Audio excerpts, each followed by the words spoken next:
and welcome to the latest episode of Salmon's Pizzeria. I am very fortunate to be joined by Adam, the founder of the Perth to Paisley podcast, I believe, and one of our own now. So a kind of long-awaited debut on the pizzeria.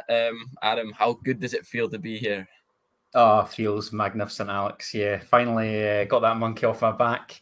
Can't believe that the new season is finally upon us tomorrow as we record. So, yeah, really looking forward to it. Yes, we'll just jump straight into it, Adam. Hearts obviously finished third last season, and I'm guessing that you've probably got similar expectations for the year ahead.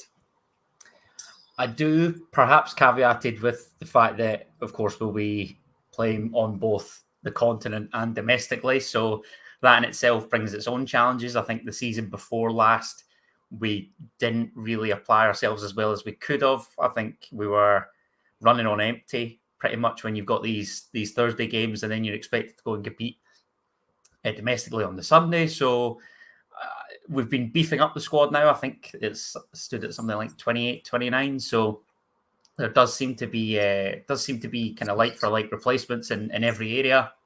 Hopefully we're not, down to the bare bones when it comes to either a continental tie or your average Scottish Premiership match. So yeah, I hope, or I like to think that we're better prepared for it this time around than we were last time around. Yeah, you start the season with a difficult task. Tynecastle plays host to the opening match against Rangers. How much are you expecting from that? Because there's obviously been a lot of chop and change over at Ibrox or Hampden at the moment. But what are you expecting from that game?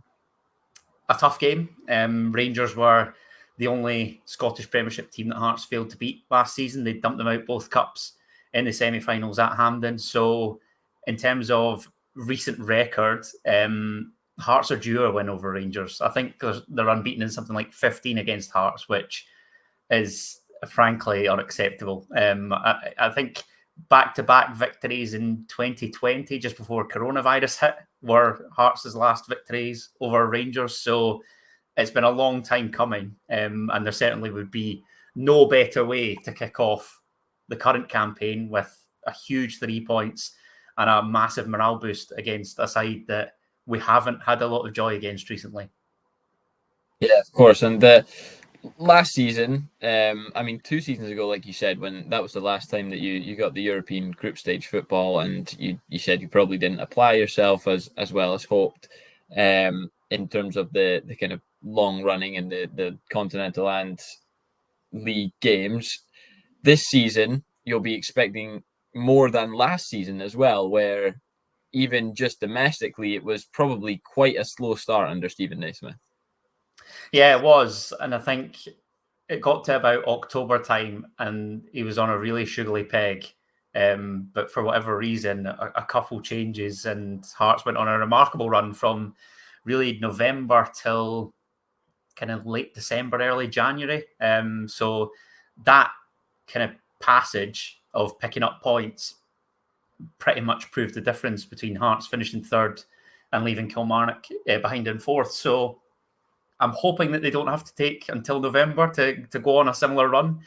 But of course, I think we enter this campaign differently because, like I say, the continental stuff and trying to balance that domestically, it's for a non-Old Firm club, I think is very, very tough. Yeah, and something that was probably not too much of a worry last season was looking over your shoulder for the teams such as Aberdeen and Hibs, and they'll both be hoping to climb up that table. Kilmarnock will be hoping to stay there, as will St Mirren. It's going to be a tough ask, a tough challenge to get as maybe far ahead as you did last season. But do you think that Hearts have that capabilities, or do you think that the teams around them have improved enough that it's going to be more of a battle than it was last season?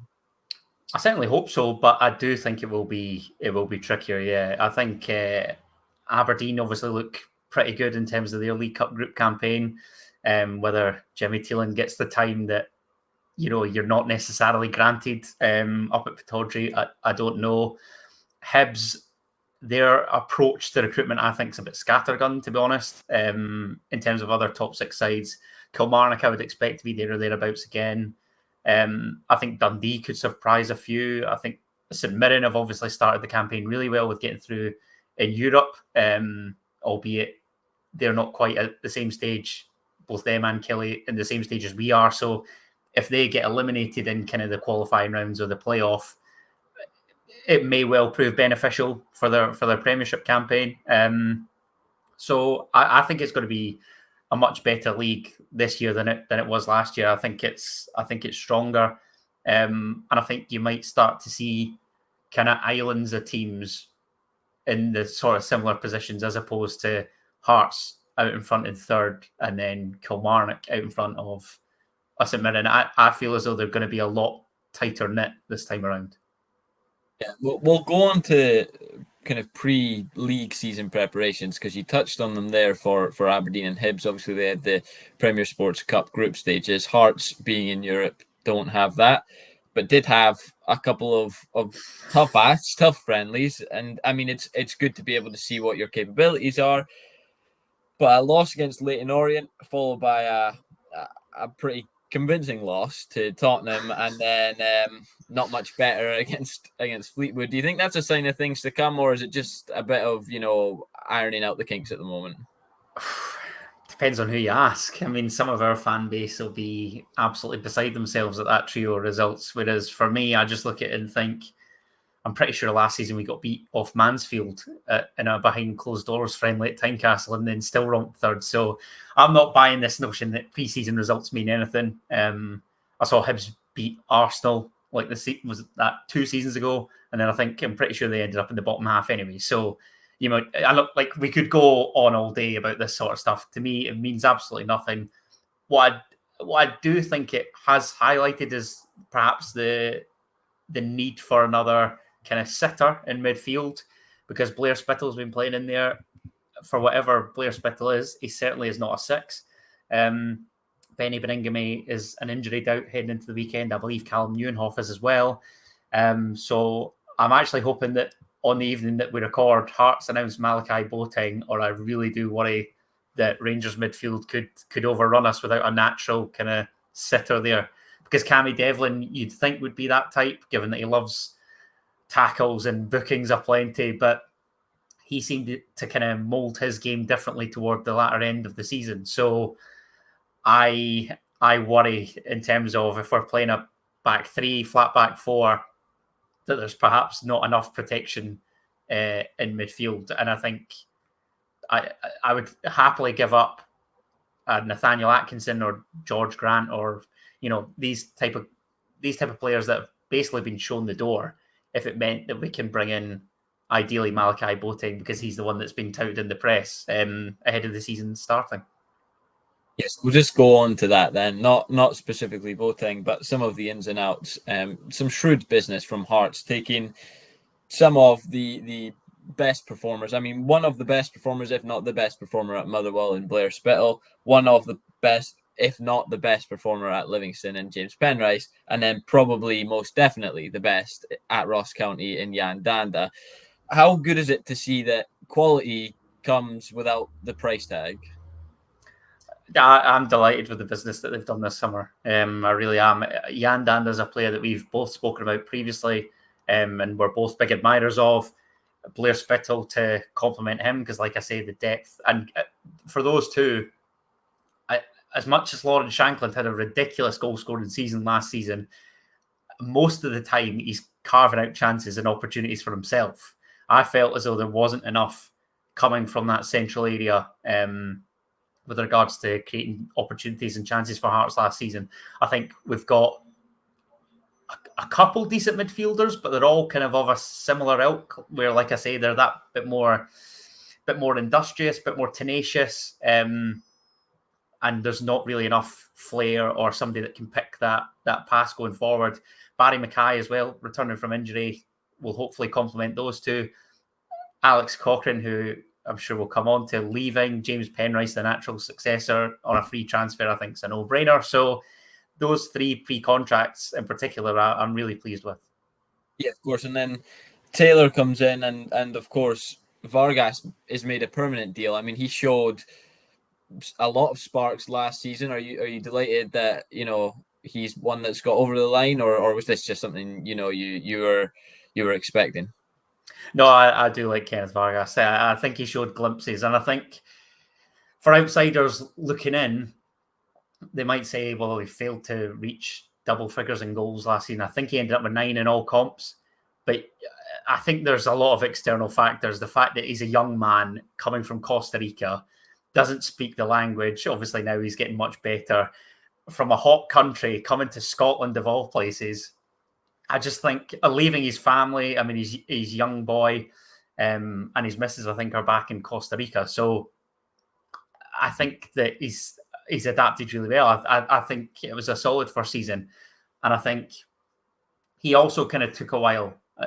He basically needed that one goal against Livingston at Tynecastle, and then I think he started to motor and realise that it's an understanding thing as well amongst teammates. So I really like the wee fella, and the fact that he's obviously convinced his mate to come along, his compatriot who he plays with for the national team, is really encouraging. He looks to be our best bit of business, Gerald Taylor, signing initially on loan with a view to make it a permanent deal, exactly the same as Vargas.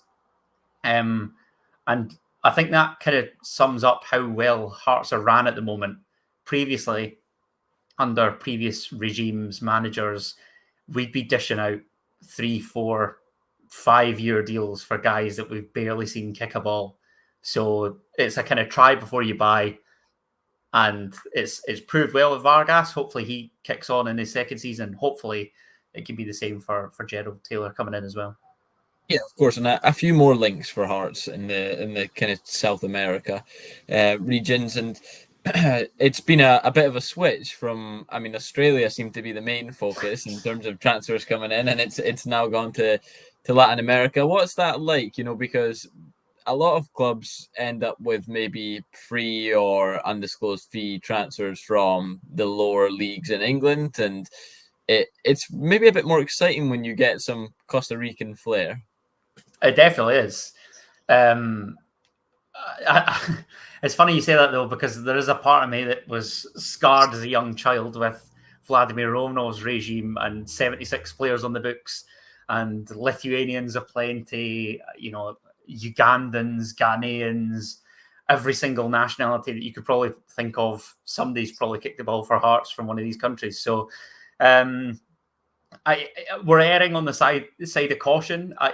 I do like homegrown talent, but equally, if there's foreign flair that can complement that, then I'm not going to say no. It is exciting. I'd like to think that in Costa Rica you might see somebody just kicking about in a Hearts top one day with Vargas 77 on the back, but that might just be pie in the sky for now. Yeah, and before we go on to the season ahead, we'll go more on the outgoings now. You touched on Alex Cochrane, and obviously Toby Sibic has left as well. We'll stay with the permanents for now, because obviously Nielsen and Denham have gone out on loan to other Premiership sides. But Cochrane may be a big loss. Obviously, you say Penrice has come into the kind of natural successor for him, but a pretty good deal for you guys getting a 7-figure fee for him. Yeah, it's just a shame because he was probably our second best outfield player. Big fan of Alex Cochrane. I think it's a great deal and great move for him. It's good money for us. It's like you say, 1.3 million with a suspected 15% sell-on fee, I think. And the fact that obviously he had a year left on his contract. His missus fell pregnant, so they were kind of angling for the move back down south. Birmingham should romp English League One by all accounts. So, a year he could be an English Championship player playing week in, week out in front of a big crowd at a big club. That Hearts ultimately gave him the platform to do so. So, I think the Alex Cochrane transfer is perhaps a selling point when we're trying to recruit players from down south, in that you might only be here for a couple of years. I mean, he obviously arrived on loan. We made that transfer a permanent one, and then we're selling players on for profit. So I've been kind of critical of Hearts for not making enough money through player sales, certainly for a good few years now. So although it does really sting to see Alex Cochrane move on, we can't really begrudge the money and the deal for him. It suits all parties, really. Yeah, and Toby Civic, who had kind of become a fan favourite, I think, just because of a goal, a brilliant goal against Hibs. But I'm not sure how long that that fandom lasted, because there were a few questions over performances and consistency last season. So I suppose this isn't one that you will miss as much as Alex Cochrane. Yeah, yes and no. He went from kind of hero to zero back to hero again. When we'd initially signed him on loan, I think he actually made his debut in one of our last wins over Rangers under Daniel Stendhal at Tynecastle. So that wasn't yesterday. But I think there he was kind of looking to cement a place in the middle of the park. My kind of gripe with Toby Civic was I didn't know what his best position was. He played at centre half and he had all the attributes, but I feel as though maybe concentration at times was lacking a wee bit. He then played in European matches and had all of Tynecastle singing his name, and then just couldn't really nail down a first team spot. So it's a shame. I'm pleased that we've got some money for him.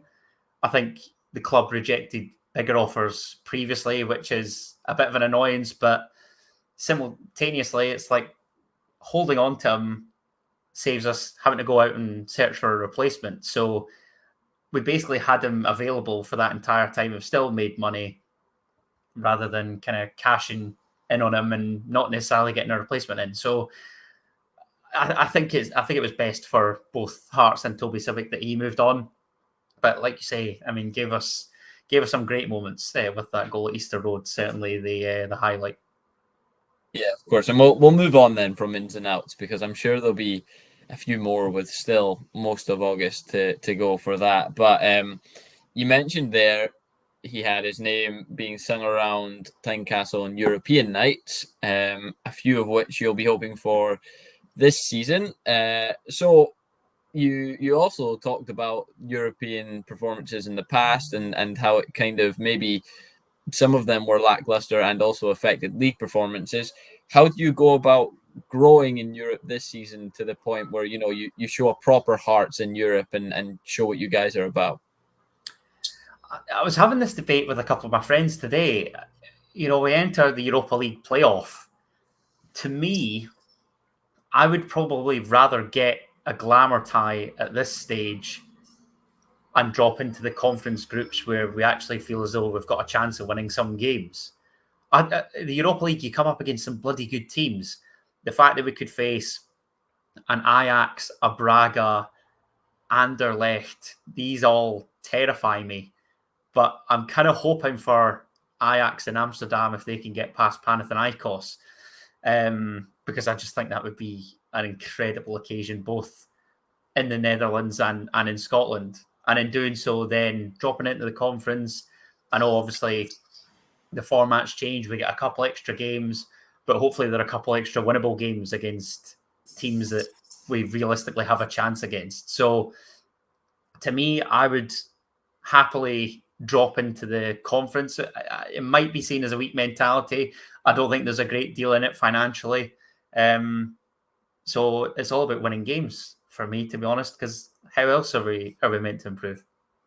Yeah, I mean, you touched on it there. There's extra games, but I think the way it works, if my football manager saves are correct, is that the Champions League and Europa League will both go up to 8 games, but the Conference Leagues actually stay at 6 games. So it would take 2 European games away and potentially 2 European money slots away if you were to win the games. But at the same point, it might then impact your league stance a little bit less, your domestic stance, while still giving you the opportunity to win. If Hearts were to drop into the Conference League, first and foremost, how far would you expect to see them go? Would you want to see them fighting for a kind of playoff spot? Absolutely. I think the last time we were in Europe, we pretty much did what was expected of us, really. My annoyance was kind of the Europa League playoff. We played FC Zurich, took the lead in Switzerland, lost 2-1, but we're quietly confident that we could take them back at Tynecastle. George Grant gets sent off, and we obviously lose by a sole goal on the night as well. So I'd like to think that if we're up against an FC Zurich or an equivalent standard team, we could then reach the Europa. That would be fantastic. But ultimately, when we were in the conference groups, Istanbul, Başakşehir, and Fiorentina, who of course went on to reach the final, were a good few levels above Hearts. But thankfully, they managed to beat RFS of Latvia home and away. So, yeah, I would love to see Hearts just give a good account of themselves first and foremost. Try not to humiliate ourselves. But if there's a possibility of sneaking through, that would be magnificent. Okay, and so from pre-season, there's obviously been a couple of questionable results, not so much performances, or as we said, there's not a lot to go off in pre-season. It's kind of about tomorrow and how everything starts from there. What are you expecting this season, both going forward and defensively? Is this a season where you're gonna outscore teams, or is it about maybe getting a couple of goals and trying to keep the clean sheet? I think our defensive record was pretty good last season. First and foremost, I think Xander Clark ended up with the second most clean sheets in the Scottish Premiership, only behind Jack Butland. So I of course want to see Hearts have a solid base at the back to build upon. The main concern is if Lauren Shankland doesn't step forward with goals, who does? We've talked about Kenneth Vargas, who I do like, and of course is still a young player, will be in his second campaign. Hopefully we'll kick on and go from strength to strength. Kioski Tagawa scored a couple of goals in the league towards the end of last season. But from the wide areas, your Utaro Odas, Alan Forrests, obviously Barry Mackay missed a large chunk of last season through injury. We've probably not had as much success in terms of goals as we would have liked. And of course, I'm hoping that Blair Spittle and Jan Danda can contribute to that and hopefully eradicate those issues offensively. It's mental to say that there are issues offensively when you've got the league's top goal scorer, but because Hearts are so dependent on Lauren Shankland, that can't possibly be healthy moving forward if, God forbid, he ends up leaving the club or suffers an injury. I would then worry who's coming forward and contributing in an offensive sense. Yeah, set up the next question well there then. Lawrence Shankland obviously is so important to Hearts and has been so important to Hearts since moving back from Belgium to the Scottish League. What's he worth? What would you say if he was to be sold that you would be expecting at least to get for him? And is he still going to be here come the end of the window? Here being Tynecastle. Hearts deem him to be worth £5 million. He's not worth £5 million because of the age that he's at, because he's maybe lacking that yard pace, because he turns 29 in a matter of weeks. He's got 1 year left on his contract. If you ask me honestly, I think he will still be here at the end of this window. But I think there's scope for sides to move in January and secure his signature on a pre-contract. Because I don't think any club's going to meet what Hearts want. They might view it as unrealistic. And from the outside looking in, I can understand people's skepticism and reluctance to pay that kind of money. But Hearts are in a strong position financially, certainly in comparison to, the last decade or even before that. So I think Hearts will be very reluctant to part ways with Lauren Shankland for anything less than 3, realistically.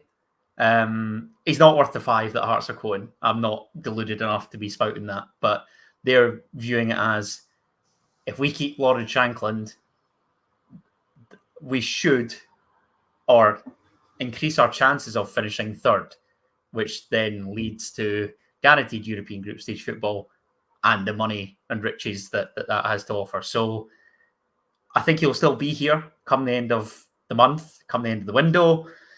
My only skepticism and doubts come when January and that transfer window opens up. Yeah, of course. And I think I'm just going to ask you a bit of a hypothetical on that then.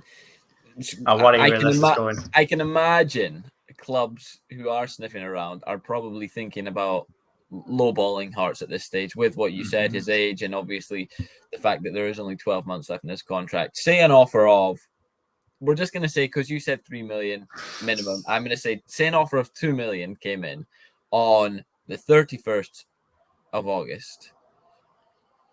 Do they then go to the drawing table and go, okay, maybe we should accept this, or is it just a straight no? Because obviously, like you said, in January could be losing him for nothing, but with the season ahead, his goals could then be worth more than 2 million, 2.5 million to Hearts. Depends on who it's from. I think you know exactly what you're doing with that question. I would totally flat out reject. I've made my peace with Lawrence Shankland. I've accepted that he will invariably and inevitably move on. I can't begrudge him for that. If it's on a free transfer and he's given us 3 solid seasons, that's fine by me. It seems mental because we've spoken about wanting to make a profit and he's been our best player for probably the past decade. But no, like this, I'm happy to lose him on a free transfer, particularly if Hearts finish in the top 3 this season. I wouldn't be entertaining that £2 million offer from the hypothetical club. Let's just say. Well, that was you said it depends where from. Does that mean in terms of if it comes from a team in the league, then it's a straight no? If it comes without the league, there's a potential of going, well, you know what? At least it means somebody else isn't getting him. Do you know what the problem is? It's like, what would I do, and what I think the Hearts board would do. To me, no. I just lose him on a free. Take the hit, Hearts. Lose him on a free. Fair enough. Okay, you say Hearts probably don't need the money for that, so there is probably a little bit in the bank. What is needed in the rest of the window to make sure that there's a kind of solid stamp on third for this season? There is maybe 1 or 2 signings that Hearts want to make. A kind of sitter, as you said. How many would you expect to come in through the door if there were no outgoings? And what are the kind of key positions that you're looking at? A striker in case Lawrence Shankland leaves. No, a sitter in midfield. Potentially a left back. I see this Colombian left back has been linked in the past day or so. So that seems exciting, as you say, dipping into the South American market. I'm trying to think of positions elsewhere. To me, left back, possibly a winger, a sitter, and dare I say it, a centre forward, just in case, the worst comes to the worst. But you said as well on that Hearts probably are a little bit too reliant on Lawrence Shankland for goals. Is it a case of let's sign another centre forward so that we have somebody else to lessen the burden? Of the net? Yeah. I think Hearts hope that Kyosuke Tagawa will be that, to be honest, given the goals towards the last end or the end of last season. We've got Liam Boyce, of course, back from injury as well.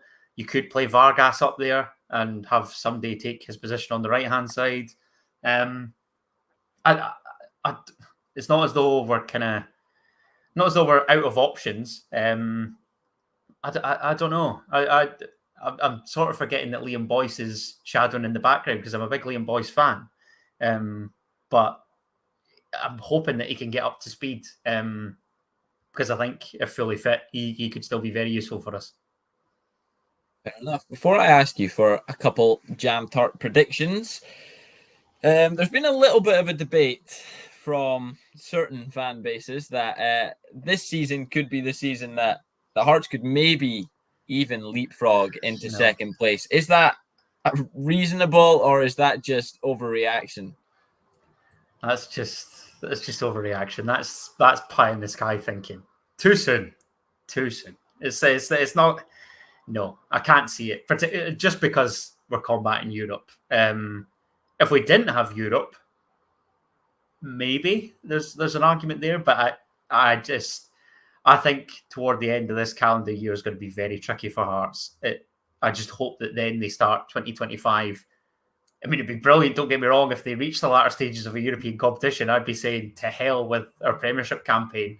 Let's just go as deep as we can. But I think that ultimately the new year should bring a reset. If we're still there or thereabouts, then I'd be confident that we could finish best of the rest. But in terms of a top 2 challenge, I think that's wishful thinking for the meantime. You said there obviously about a kind of a deep run in Europe, and it's brought a complete hypothetical. Again, I've asked you a few of these today, but I'm going to ask you one more.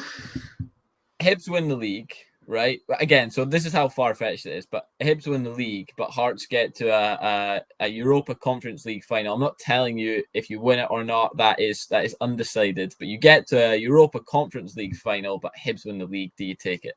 Not a hope in hell's chance. No. Just as straightforward as I was hoping for. Simple as no. Okay, well, we'll go on for a couple predictions then. I mean, first of all, starting how you ended it the season with Rangers. So I'll ask you for a little score prediction on that game and just how you think things will go at Tynecastle. Yeah, I'm going to be difficult. I want to say that Hearts will get at least a point in this game. I do.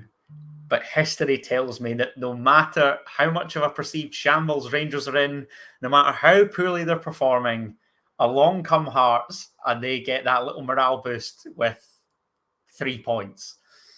I'd just be optimistic and say that we can hold Rangers. I'd take a point. I think a point's a decent result on the opening day, but I'd love for us to be going toe-to-toe with the Old Firm at Tynecastle. I think at home we should be targeting to win every game. It's not achievable, but you should be going into it thinking that we can win every game. But I just think that people's perception of Rangers, I don't think they're as bad as people are making out. Which then leaves kind of this game as a tough one to predict. It could go any which way. I'm probably, my heart says 1 each or 2-1 Hearts, but my head says 2-1 Rangers is the honest truth. Okay. Next, I'll ask you for where you think Hearts will finish in the league and how far you can go in Europe, or how far you will go in Europe. At least 4th. Hopefully 3rd. How far we will. The Conference League stage, group stage. Okay. Maybe, and then maybe sneak out of that, hopefully. I am going to ask you one final question. It's a nice round off because I feel like your answer should be pretty simple, but who knows, because will he still be here? Who's Hearts' top goal scorer going to be for this season? Who else but Lawrence Shankland? Oh, well, thank you very much, Adam, for joining me on this. And for those Hearts fans who have tuned in, please let us know how you think the season's going to go. If Adam's correct, if you would take 2 million for Lawrence Shankland, and my Twitter is public, so you can shove your abuse over there if you're thinking I'm being too lenient. And but yeah, thank you very much for tuning in, Adam. You've been a great guest, and I hope this is the first of many appearances on the Pizzeria. Yes, thank you very much for having me, mate. My pleasure. Thank you very much, and see you guys next time.